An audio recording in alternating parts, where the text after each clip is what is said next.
Buenos días, me presento, soy Karina Álvarez, yo soy profesora asociada de la Cátedra de Fertilidad y Fertilizantes de la Facultad de Agronomía de la UBA y soy secretaria de la Asociación Argentina de la Ciencia del Suelo. Hoy vamos a tener este encuentro donde vamos a tratar el tema de compactación, ver cómo caracterizamos esta condición y qué manejos podemos hacer, tanto preventivo como correctivo, de la misma. Vamos a comenzar con la definición de compactación. La compactación del suelo se refiere a un aumento de su densidad aparente y o resistencia mecánica, a una reducción del espacio poroso del mismo, en general los macroporos, o a la presencia de estructuras desfavorables, como es la estructura laminar o la estructura masiva, como resultado de la aplicación de fuerzas o cargas al mismo. La compactación es la degradación de la calidad física del suelo. ¿Qué entendemos por una buena calidad física del suelo? Que el suelo presente resistencia a la degradación. Quiere decir que resista a la erosión hídrica, a la erosión eólica y que resista también en la aplicación de estreses compactantes. Están muy asociados estas características a la materia orgánica, a la presencia de raíces vivas y a la cobertura. Por otro lado, decimos que una buena calidad física implica que el suelo facilite un buen desarrollo de las plantas, de sus raíces y en algunos casos de la emergencia de las plántulas cuando se trata de encostramientos superficiales y también que permita un buen desarrollo de la biota del suelo. A su vez, queremos, cuando decimos buena calidad física, que el suelo funcione como un reservorio de agua y que eso permita que vaya entregando esa agua y permita amortiguar los déficits hídricos. Marqué o destaqué en rojo las dos que están más asociadas a la compactación. O sea, la compactación del suelo, la degradación de esa calidad física hace que no haya un buen desarrollo de las raíces habitualmente y que se afecte la infiltración y por lo tanto el suelo pierda una parte de su capacidad de reservar agua. Ahora vamos a caracterizar el estado de la calidad física de los suelos y para eso me voy a apoyar en el trabajo que realizó Guillermo Peralta junto con ustedes, junto con el grupo. En su momento, ustedes mirando sus suelos, que están en general son aplustoles o argistoles, encontraban o veían, como podemos ver acá, estructura laminar o zonas compactadas, y eso les llevó a hacerse estas preguntas. ¿Cuán deteriorados están los suelos del grupo? Y ahora nos vamos a centrar en lo que es calidad física, y cómo influye el tipo de suelo y la historia de rotaciones en el estado actual de calidad de suelo. Para presentar el estado de calidad de los suelos del área de ustedes, me voy a centrar en algunas de las variables más utilizadas. Empezamos por la primera, que es densidad aparente. Acá vemos sus unidades, gramos por centímetro cúbico de suelo. O sea, es el peso de un centímetro cúbico de suelo. Acá tenemos las densidades que se hallaron de 0 a 5 centímetros y de 10 a 15 centímetros. Y estos son los tratamientos evaluados, la situación de monte, que es la situación pristina, situaciones con pastura permanente, y aquí comienzan las agrícolas, las situaciones agrícolas, que vamos de situaciones que tienen riego, situaciones con altos aportes de carbono, con aportes medios y con aportes bajos de carbono.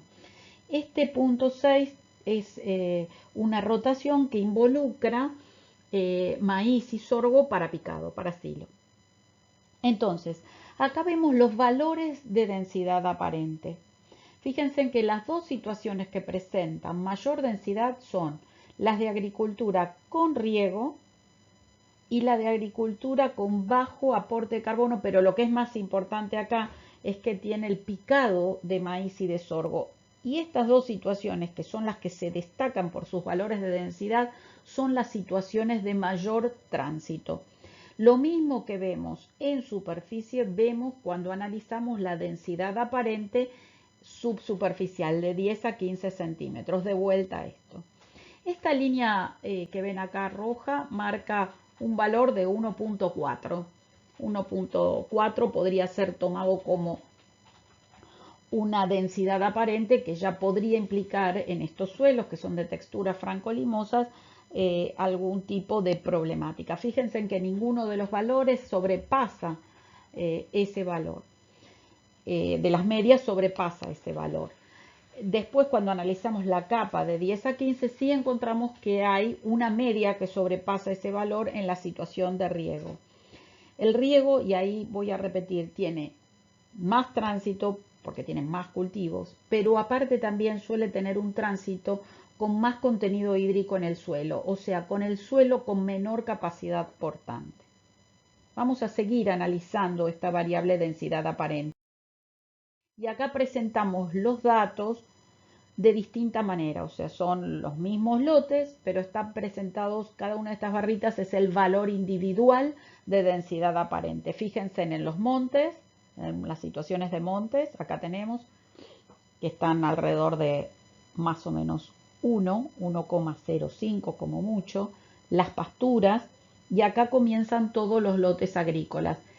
En este sentido, estos son los de riego, estos son con alto aporte de carbono, estos son con medio aporte de carbono y estos son los de bajo aporte de carbono.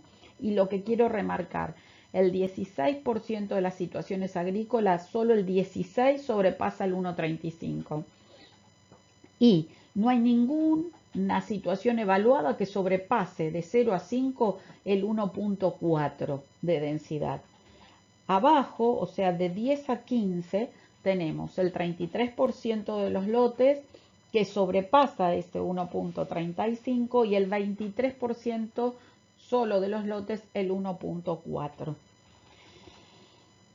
Algo que ocurre y es generalizado, ocurre en la Pampa Ondulada, ocurre en Chaco, ocurre en Santiago, ocurre acá, es que la densidad aparente aumenta en los planteos de agricultura continua, pero no es tanto el cambio.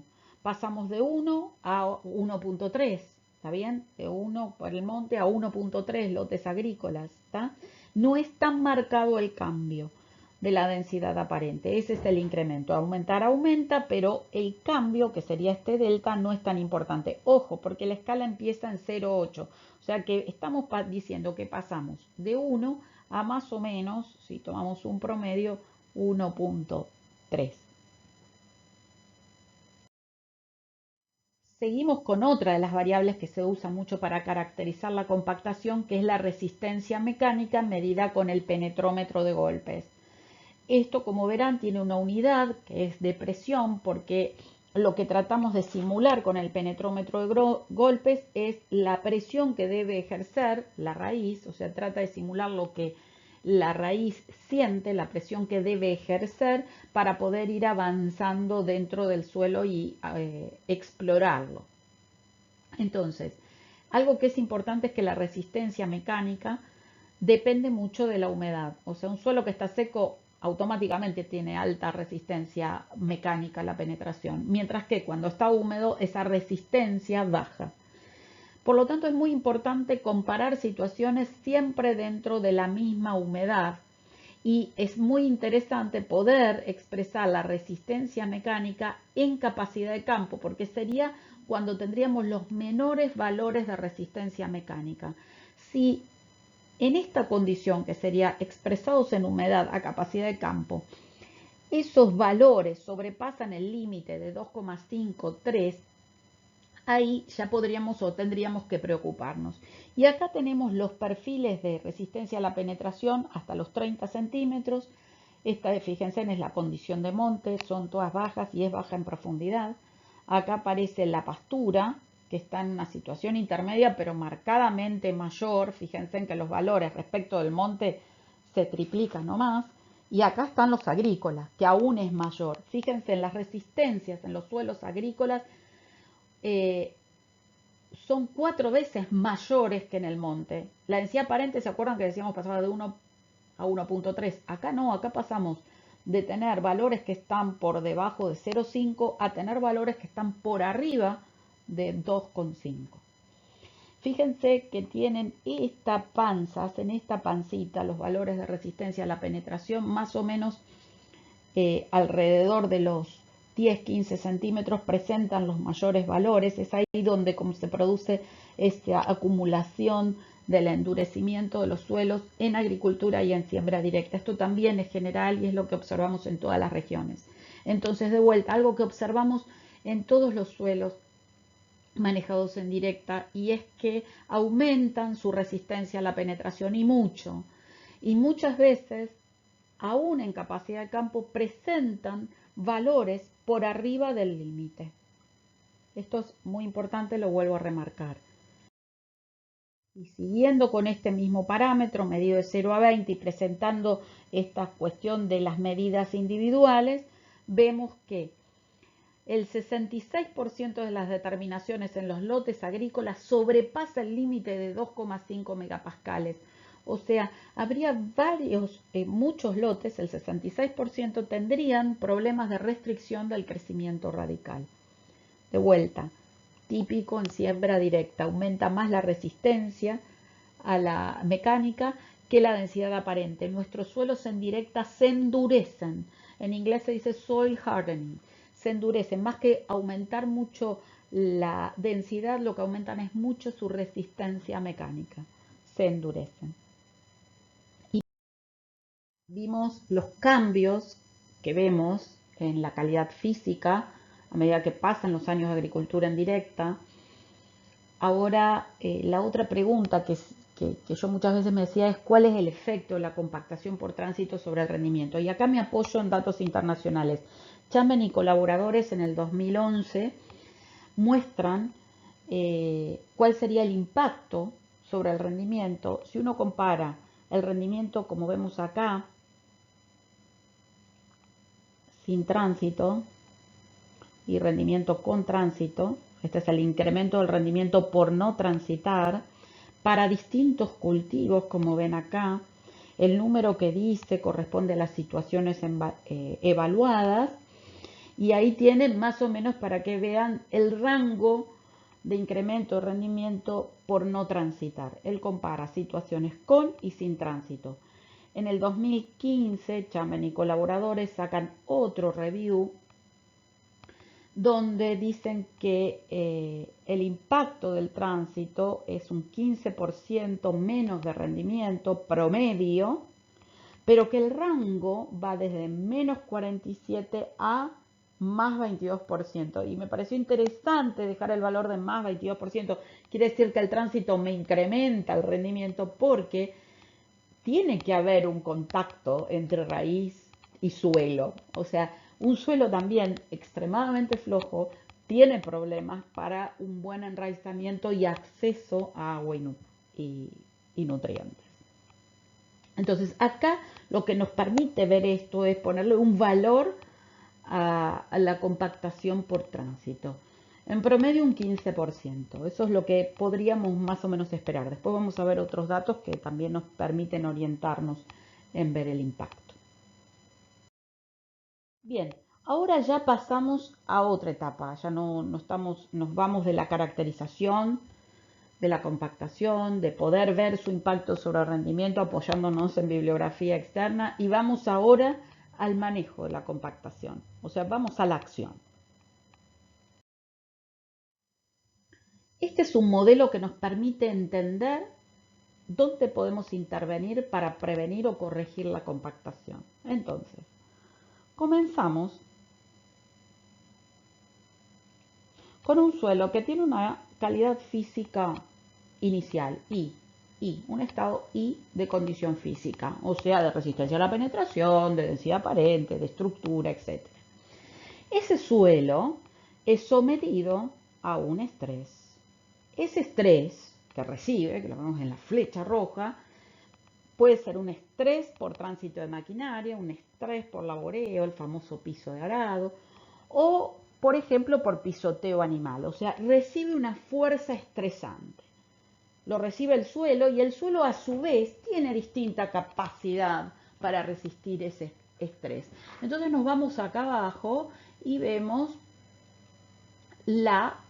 qué capacidad portante tendrá ese suelo de soportar ese estrés, y eso depende mucho en general de la humedad que tenga, su capacidad portante es alta cuando el suelo está seco, y también de su susceptibilidad a la compactación. Y la susceptibilidad a la compactación depende mucho de la materia orgánica del mismo.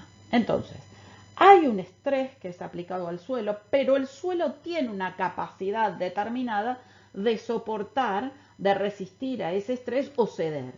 Supongamos que gana el estrés a la capacidad portante y el suelo presenta una degradación. Eso suele ser lo más común.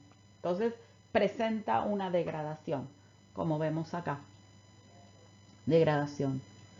Y alcanza una nueva condición física. Si se degradó, decimos que aumentó, por ejemplo, su densidad aparente, aumentó su resistencia a la penetración, pueden haber aparecido estructuras desfavorables. Y ahí queda el suelo. Y tiene que poner en juego, se tienen que poner en juego mecanismos de regeneración. Mecanismos de regeneración. ¿Cuáles son los mecanismos de regeneración que tiene el suelo? Están acá. Tiene mecanismos que son propios de él, que están asociados a su cantidad de arcillas, y se dice que si tiene más de 15% tiene esta capacidad de ir cambiando su condición física. Si esas arcillas son expandentes, más aún. Y entonces las arcillas, frente al humedecimiento del suelo, se expanden, y frente al secado del mismo se contraen y van conformando nuevamente un nuevo estado de agregación, tratando de alivianar esa compactación que sufrió en la etapa anterior. También tenemos mecanismos que no son propios del suelo, que son propios, son biológicos, perdón, como la presencia de raíces y la biota. Las raíces tienen gran capacidad de ir conformando agregación por un mecanismo que se llama binding, el enredado. Si sacamos una planta o descalzamos una planta del suelo, vemos cómo sale alrededor de la raíz todos esos agregados atados por binding. Eso es una gran ayuda biológica para recuperar la buena estructura del suelo. A su vez, las raíces, si hay consumo de agua, secan, y funciona esto de la contracción y expansión, humedecimiento y secado, estos ciclos con más velocidad. Y la biota que acompaña también todo esto, más materia orgánica, más raíces, etcétera, más biota, y la biota, las lombrices, etcétera, son agregantes, las micorrizas, etcétera. Bien, entonces ahí actúa la regeneración, depende de su potencia que tenga, nos va a llevar a una nueva condición física del suelo ¿no? Entonces, depende si estresamos más y degradamos más de lo que después tiene la capacidad de regenerar por sus propios medios y por la biota y por lo biológico el suelo, vamos a ir tendiendo una degradación física del mismo. Ahora, si mantenemos en equilibrio estos dos componentes o tratamos de mantenerlo lo más posible en equilibrio, vamos a tener una buena calidad física. Si entendemos esto, cómo funciona, entendemos después que nosotros podemos trabajar sobre el estrés, podemos trabajar sobre la capacidad portante y podemos colaborar en los mecanismos de regeneración, especialmente los bióticos, porque los abióticos, que tienen que ver con la arcilla, son propios de la genética de ese suelo. Bien, entonces acá viene el planteo de todas las medidas que tenemos de prevención y remediación. Vamos para el lado de cuáles son las prácticas de prevención que podemos aplicar para conservar la calidad física del suelo. Podemos trabajar sobre la fuerza aplicada, o sea, sobre el estrés que aplicamos. Y ahí puedo regular la intensidad de tránsito. ¿Cómo la puedo regular? Controlando el tránsito, que es que siempre las máquinas con la misma trocha vayan por las mismas huellas. Ese sería el tránsito controlado extremo. Australia tiene ese tipo de control de tránsito en sistemas de directa, casi como funcionan como rieles. Puedo jugar con el peso de maquinaria y número de pasadas. Menos peso, más pasadas, más peso, menos pasadas, y hay varios trabajos que muestran cuáles podrían ser los compromisos mejores entre peso y número de pasadas. Luego tengo bajar la presión que aplican los neumáticos sobre el suelo, y ahí Esto se logra aumentando la superficie de contacto, ancho rodado. Si yo aumento la superficie de rodado, de contacto, el mismo peso lo distribuyo en más superficie y aplico menos presión. Y eso hace a que deteriore menos la calidad física. El caso extremo de esto son las orugas. Si tuviera sistemas donde está el animal dentro de él, puedo manejar carga animal, tiempo de pastoreo. Esas son las dos maneras que yo tengo de manejar el estrés. Todo esto, vuelvo a decir, estamos manejando fuerza aplicada, o sea, estrés. Eso que veníamos como rojo. Ahora está acá la capacidad portante, porque también es real que podemos manejar cómo el suelo soporta ese estrés. Y la mejor manera de manejarlo es el contenido hídrico del suelo. Un suelo que tiene bajo contenido hídrico, o sea que está seco, tiene muchísima más capacidad portante, no cede frente a la aplicación del estrés. Y a su vez tengo las cuestiones biológicas, tener actividad biológica, o sea, tener raíces, tener materia orgánica, eso hace a que disminuya la susceptibilidad que tiene el suelo a la compactación. El otro camino que tenemos es ir a la remediación. En este caso lo que hacemos es ir, o sea, ya está, el cambio de calidad física se produjo, tenemos un estado de compactación y vamos a tratar de remediarlo. Y ahí tengo el camino biológico, un camino más lento. Tenemos todo lo que tenga que ver con actividad biológica y materia orgánica, cultivos de cobertura, rotación de cultivos. Eso es la remediación biológica, lenta, con paciencia. O la mecánica, instantánea, rápida, inmediata. Esta es la manera rápida de salir de un problema de calidad física fuerte. Ahí tenemos distintos escarificadores, Paratil, Paraplow, Culti, etcétera, que hacen o producen una salida rápida de un problema de calidad física de suelos. Bien, en el mismo trabajo de Chamen y colaboradores en 2015, que es fabuloso, ese trabajo me gusta mucho, muestra cómo es la variación del margen bruto, está hecho para trigo. Fíjense que está en negro para suelos arcillosos, tenemos en gris para limosos, que sería la condición más parecida a la que tienen ustedes, y tienen acá en blanco el arenoso. Y muestra la variación del margen bruto de distintas prácticas, unas de remediación y otras de prevención. Entonces, como prácticas de remediación tiene la descompactación del lote, de todo el lote, la descompactación por sectores, o sea, aquellos sectores más comprometidos, de calidad física más comprometida, o dice más si paso un arado y veo qué pasa.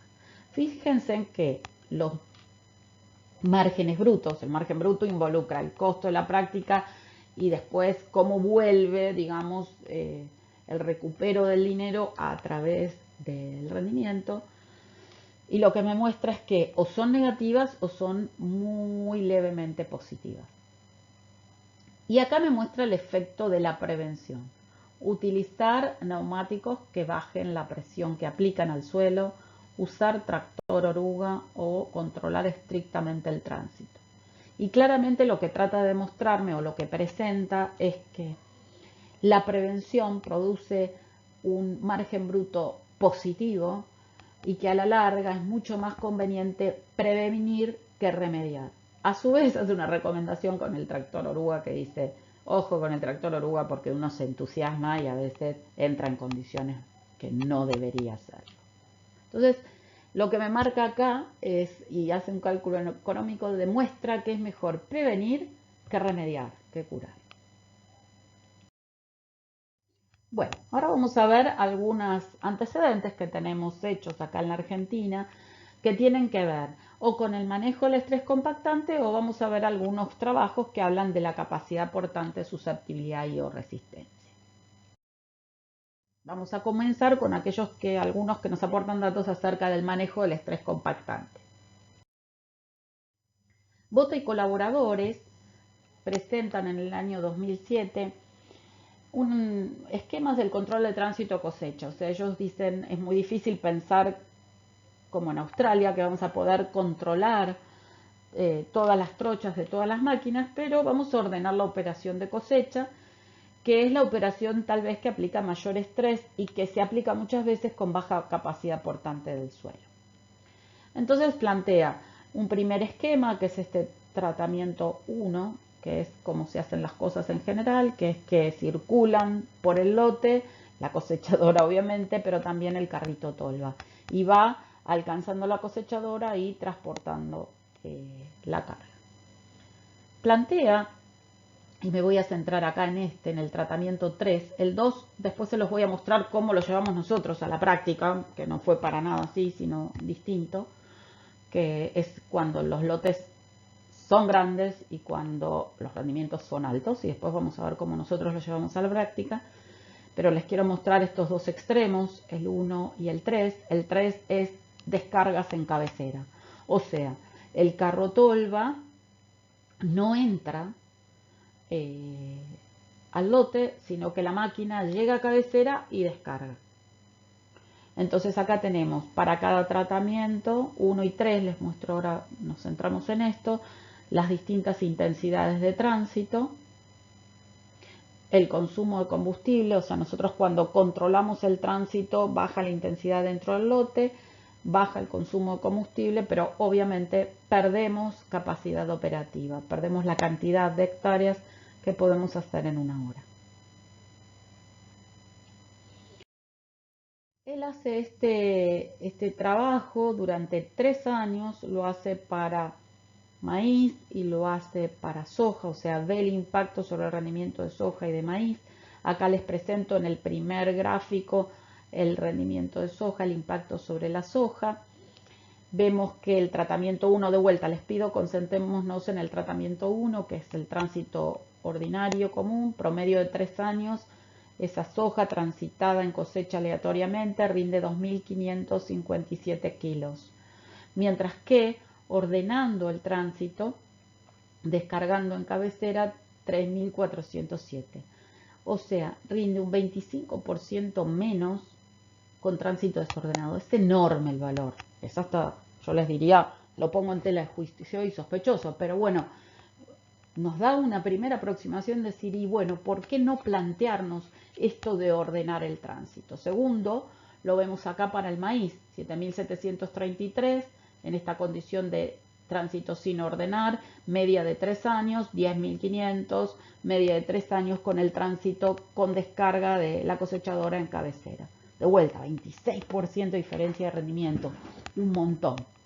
Esto nos hace pensar, por lo menos a mí me hizo pensar, ¿qué pasa si yo me propongo controlar el tránsito en operación de cosecha? ¿Es viable? ¿Es posible? ¿Cuánto tiempo más voy a dedicarle? ¿Cómo lo va a sentir el productor? Entonces, una de las cuestiones que hicimos fue trabajar el año pasado también de vuelta en esta zona entre Santiago, el este de Santiago, el oeste de Chaco, con los productores, un grupo de productores de ahí, la Paloma Gancedo.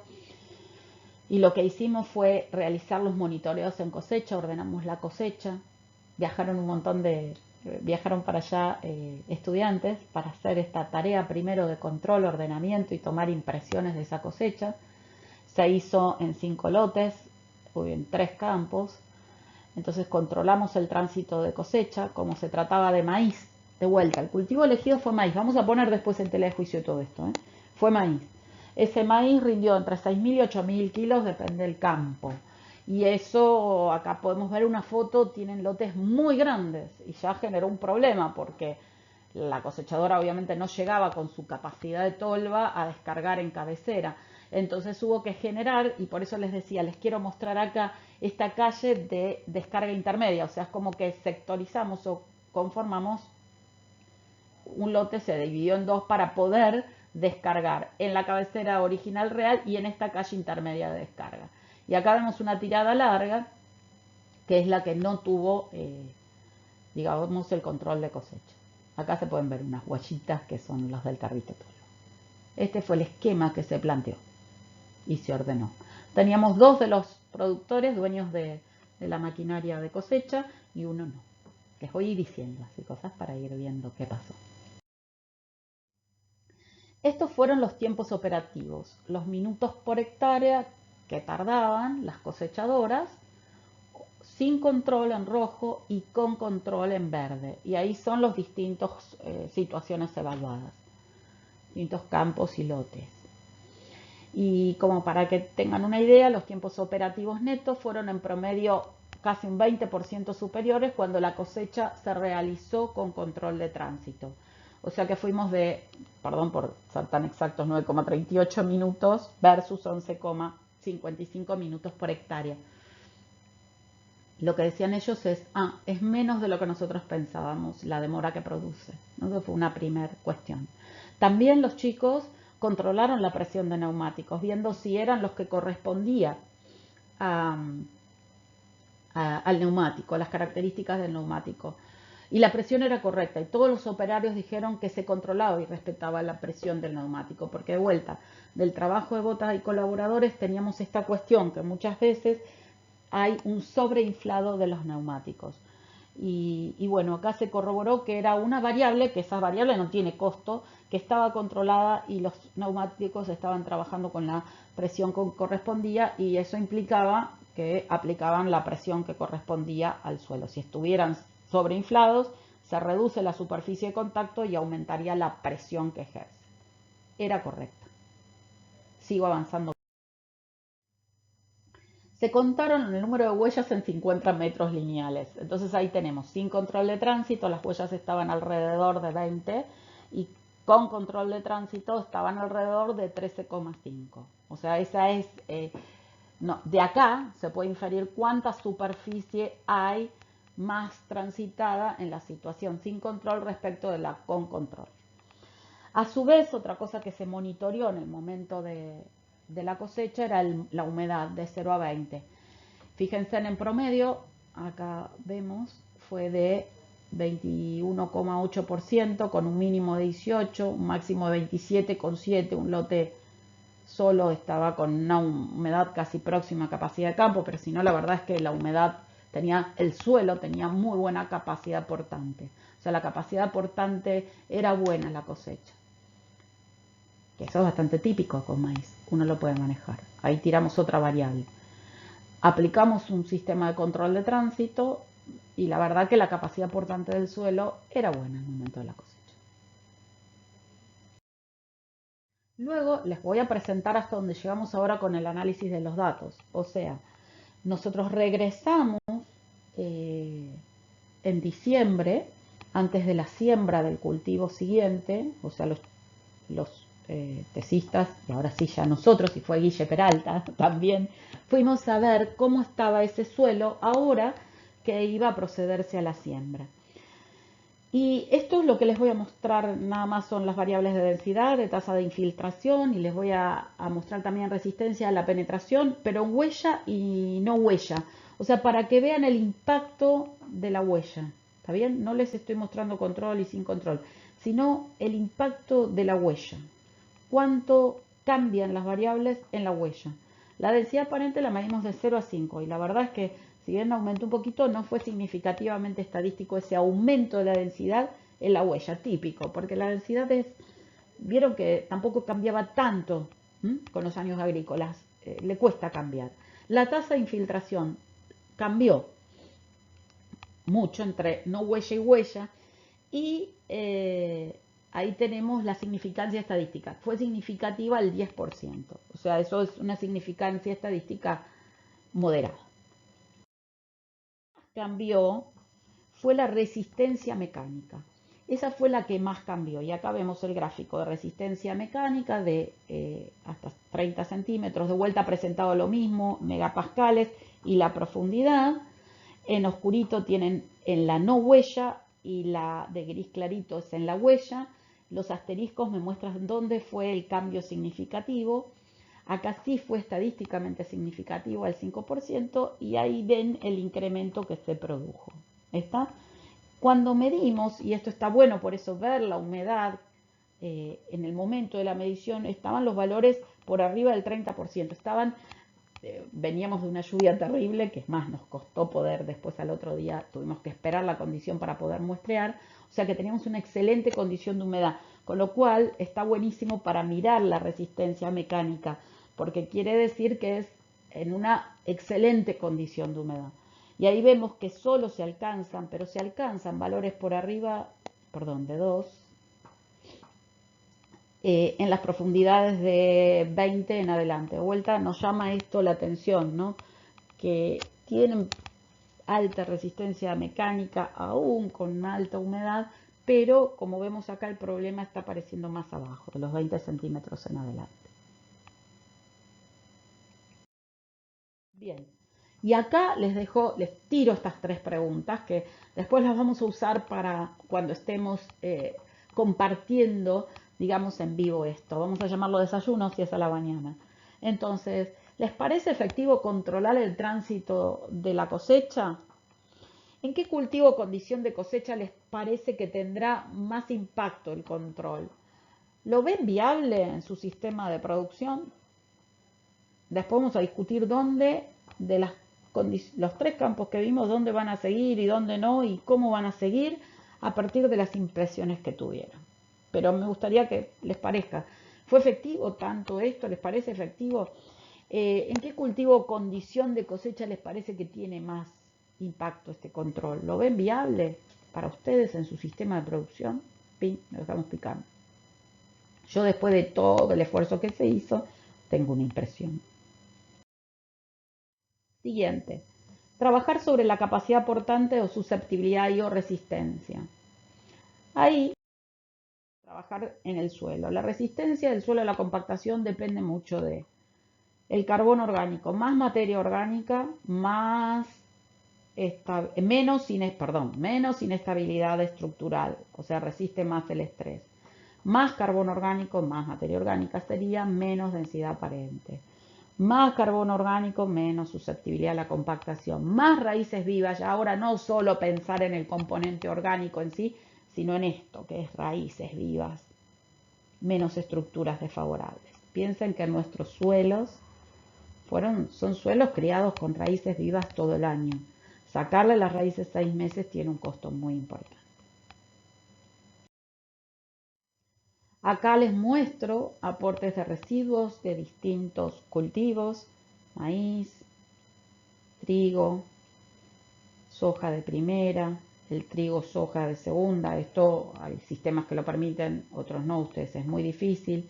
Y poner cultivos de cobertura. O sea, todos estos es más materia seca aérea, y eso quiere decir también más raíces, y eso quiere decir mejorar la calidad física. Luego entramos a lo último, que es la remediación, la descompactación, esta cuestión mecánica, es salir cuando vemos que la situación es compleja y salir en forma inmediata. Y acá reuní en su momento, ya hace unos años, ahora hay más ensayos que podrían compilarse. Guille tiene una linda compilación que, si todo va bien, la publicaremos después, que muestra acá la variación de rendimiento. Y fíjense, para 4 ensayos, eso lo que ven ahí es el número de ensayos. Para soja, descompactar produce más o menos una variación del 5% del rendimiento de la soja. ¿Lo ven? Descompacto, tengo un 5% más de rendimiento de soja. Maíz, me pasaban cosas muy locas, distintas, perdón. Voy a hablar bien. En 16 situaciones, descompactar el maíz más o menos producía un incremento del rendimiento del 7%. Pero en 5 situaciones producía el efecto contrario, una disminución muy fuerte del rendimiento. Estas situaciones correspondían a lomas arenosas, al oeste bonaerense, de lomas arenosas, muy arenosas, que tienen 80% de arenas. Ahí descompactar producía un efecto muy negativo en la economía del agua. Se ve que una gran evaporación que después llevaba a que tuviera ese cultivo o un gran consumo de agua al inicio, y después no tenía una buena provisión en el momento crítico el maíz, y iba para atrás el rendimiento en vez de mejorar. Y quise separarlos porque son esas situaciones críticas. Y otra situación crítica que está ahí y corresponde justamente al suelo contrario son un argiudol con un horizonte V con muchísimas arcillas, 50% de arcillas. De vuelta, la descompactación hizo un gran consumo de agua inicial, y cuando llegó el momento crítico hubo una crisis hídrica y ahí se encontró con menos agua para poder transpirar y se vio afectado su rendimiento. Entonces, este es el efecto que, fíjense, en general tiende a ser positivo, pero la cosa está entre un 5 y un 7%. Esto también me gusta mostrarlo porque fíjense que esta descompresión, este es el efecto que uno ve inmediato en el rendimiento. Y la otra, acá les muestro, estos son datos del, del año pasado, del 19, hubo una reunión que se hizo en el INTA de Quimilí y tenían el suelo testigo. Acá tienen la resistencia mecánica en el suelo testigo, en siembra directa. Ven la pancita, ven esta cuestión de que hay muchos valores que están por arriba del crítico, del 2, que está marcado así con esa línea contundente roja. Luego había parcelas que se había pasado el cincel, es el rojo. Fíjense, en el trabajo del cincel no había sido muy prolijo, pero tenía que ver con la calidad cuando se pasó, con el contenido de humedad y la calidad de la pasada. Fíjense en que bajó un poco la resistencia, pero era muy variable, o sea, en algunos lados sí, en otros no se había corregido mucho. Y sí había un buen trabajo que me gustó mucho del Paratil que ven acá en color verde, donde lleva los valores eh, hasta valores no críticos. Fíjense en cómo los traslada a valores no críticos. Entonces les quería mostrar para ver la cuestión de la descompactación, pero vista en el suelo, no en los rendimientos. Otra cosa muy importante que siempre nos preguntamos es la perdurabilidad. ¿Cuánto dura la descompactación? Y esta es una recopilación que hizo Guille. Y vemos tiempo de la labor en meses y acá vemos resistencia a la penetración de 0 a 20 porcentaje del testigo. O sea, el testigo sería 100%. Es este que marcamos acá, 100%. Y si descompacto, la resistencia a la penetración está por debajo de la resistencia al testigo. Fíjense que al inicio, apenas descompactado, tiene un 50% menos de resistencia a la penetración. No es muy distinto a lo que vimos antes. O sea, tiene 50% menos. Ahora, va pasando el tiempo después de la labor y fíjense en que acá en promedio tiene ya un 75%, solo un 25% menos que el testigo, y que prácticamente más o menos, no sé, serán acá 12, 18 meses, tiene el mismo valor que el testigo. O sea que, acá está, perdón, 17 meses, a partir de los 17 meses, ya vuelve a tener la misma resistencia que el testigo. O sea que tiene una baja perdurabilidad. Y acá va otro concepto. Si yo descompacto, después tengo que hacer un manejo muy preventivo de la compactación, porque al descompactar le bajé la resistencia, le bajé su capacidad de soporte al suelo y cualquier cosa o estrés que aplique lo va a sentir más. Entonces, acá me pregunto, de vuelta, una serie de preguntas para después en el desayuno discutir. ¿En qué lotes aplicaría una descompactación mecánica? ¿Qué utilizaría para diagnosticar la necesidad de hacer esta descompactación o no? ¿Antes de qué cultivo lo haría? ¿Por qué? ¿Cómo estabilizaría la práctica en el tiempo? Entonces, y ya cerrando la charla, mejor prevenir que curar. Ese es un mensaje que me gustaría dejar. Sabemos qué hay que hacer, cómo podemos pasar a la acción. Entonces acá la oferta es realizar pequeños aportes favorables o prácticas favorables continuos según la oportunidad que me ayuden a prevenir. Algún año podría ser unas, otras podría ser otras, pero en la medida que yo veo la oportunidad, la aplico. También vamos a discutir si están de acuerdo con esto. Y finalmente volvemos a hacer una enumeración de prácticas posibles preventivas o correctivas de la compactación. Controlar la presión de neumáticos, ver el tipo de neumáticos, ver el contenido hídrico del suelo a la cosecha, si puedo diferir cosecha, hacerlo, controlar el tránsito de la cosecha ordenando la descarga, tener o tratar de mantener buenos contenidos de materia orgánica, manejar la intensidad de cultivo, pero cuidado porque si meto mucho cultivo, a veces el tránsito, el estrés es mayor que el beneficio de la regeneración. Cultivos de cobertura, preguntarme si puedo sembrarlos con avión, cuántas prácticas puedo hacer con avión en forma correcta, obviamente. La cantidad de maíz o de gramíneas en la rotación es otro factor que yo puedo tener. Y marqué en rojo esta cuestión del paratil o paraplow, que puede ser necesario en un momento, pero si yo hago eso, después empiezo a aplicar una serie de prácticas preventivas, porque si no, tiene muy baja perdurabilidad. Les dejo acá dos referencias. Yo soy la secretaria de la Asociación Argentina de Ciencia del Suelo y la verdad que es una asociación que yo quiero mucho. Este año está cumpliendo 60 años y tiene muchos materiales que pueden leer y acceder gratuitamente. Uno es un libro electrónico que se editó en el 2018, que se llama Compactaciones naturales y antrópicas en suelos de la Argentina. Entran a la dirección de la asociación, que es www.suelos.org.ar, van a ver publicaciones y ahí van a encontrar este libro. Y otra publicación que sale y de manera regular es la revista de divulgación que tiene la Asociación de Ciencia del Suelo, que se llama Nuestro Suelo. De vuelta, también entran en la página y pueden ir descargando los números. También tiene la revista científica que es Ciencia del Suelo. O sea, tienen mucha oportunidad, que es lindo si les interesa el suelo y poniendo el corazón en el suelo. Yo soy suelera, que van a hacer, que ahí pueden encontrar mucha información. Les agradezco mucho y nos vamos a encontrar, si todo está bien, el 3 de abril a través de una reunión virtual. Muchas gracias.